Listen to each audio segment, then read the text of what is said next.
رب اشرح لی صدری ویسر لی امری واحلل عقدۃ من لسانی یفقہوا قولی رب زدنی علما وعملا بسم اللہ الرحمن الرحیم۔ اچھا، آج کا جو ہے وہ الدرس الرابع ہے اور التذکیر والتانیث، اس کے بارے میں آج ہم پڑھیں گے کہ چوتھا جو ہے درس وہ کون سا ہے، مذکر اور مؤنث کے بارے میں۔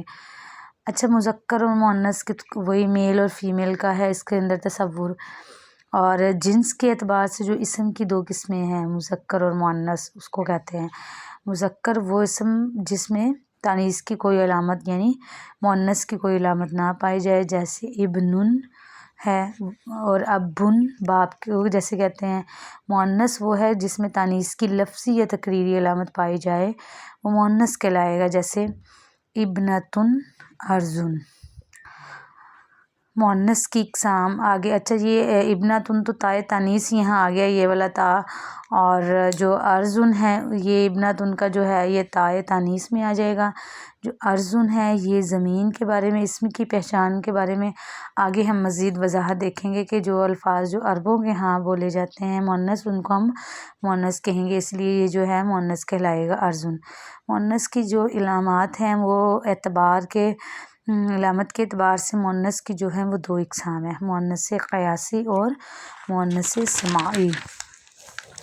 آگے قیاسی وہ ہے مؤنث جس میں علامت تانیث لفظوں میں موجود ہو، مؤنث قیاسی کہلاتی ہے، جیسے ابنتن عائشۃن۔ ٹھیک ہے، یہ تانیث کی ہے، اینڈ پہ جو تا ہے یہ والا، اور عائشہ کے بھی آخر میں، اور ابنتن کے وہ تا ہے۔ علامات تانیث کے بارے میں ہے کہ اس کی 3 طرح کی پہچان ہوتی ہے، گول تا آخر میں آ جائے جیسے عائشۃن اور ابنتن کے آخر میں ہے۔ کسی اسم کو مؤنث بنانے کے لیے آخر میں تانیث لگائی جاتی ہے، اسم صفت کے ساتھ یہ خاص ہے تانیث آئے گی، اور ذات میں کم ہی آتی ہے، جیسے حسن حسنتن، عالم سے عالمتن۔ الف آگے دوسری اس کی ہے پہچان کہ الف مکسورہ اور یا کے اوپر یہ جو کھڑی زبر ہے نا، اس کو بولتے ہیں یا کے اوپر جو ہے الف کی طرح ہوتا ہے، اسے مکسورہ کہتے ہیں۔ آخر میں جب یہ آئے تو یہ بھی اس کے یعنی تانیث کی علامت میں ہوگا۔ کیسے؟ اسم تفضیل کے صیغوں میں یہ زیادہ آئے گا، جیسے حسن۔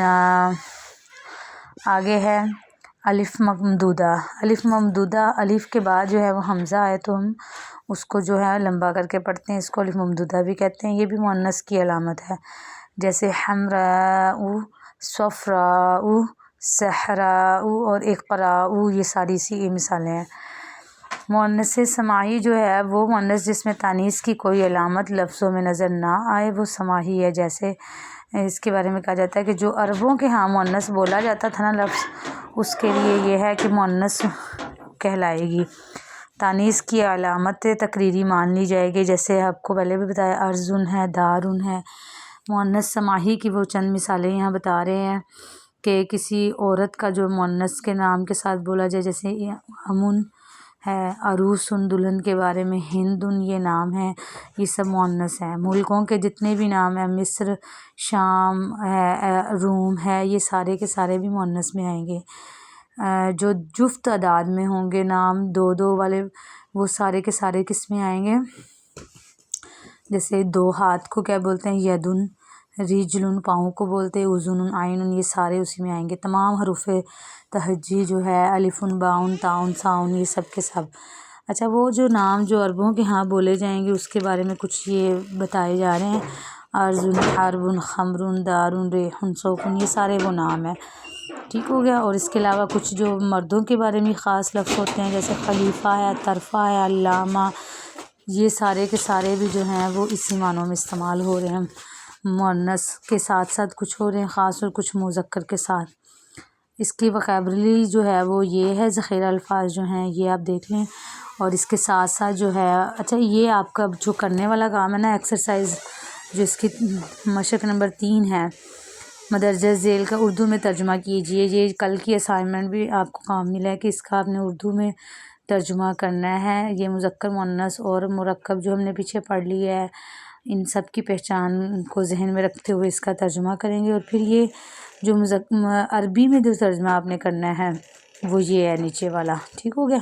ان کو عربی میں بنانا ہے، اور یہ جو عربی میں ہے ان کو اردو میں آپ دیکھیے، اور آگے یہ دیکھ لیں ان کے کچھ کوسچنس۔ ٹھیک ہو گیا، یہ جو نہیں سمجھ آ رہی آپ گروپ میں میسیج کر کے بھی پوچھ سکتی ہیں۔ مع السلام۔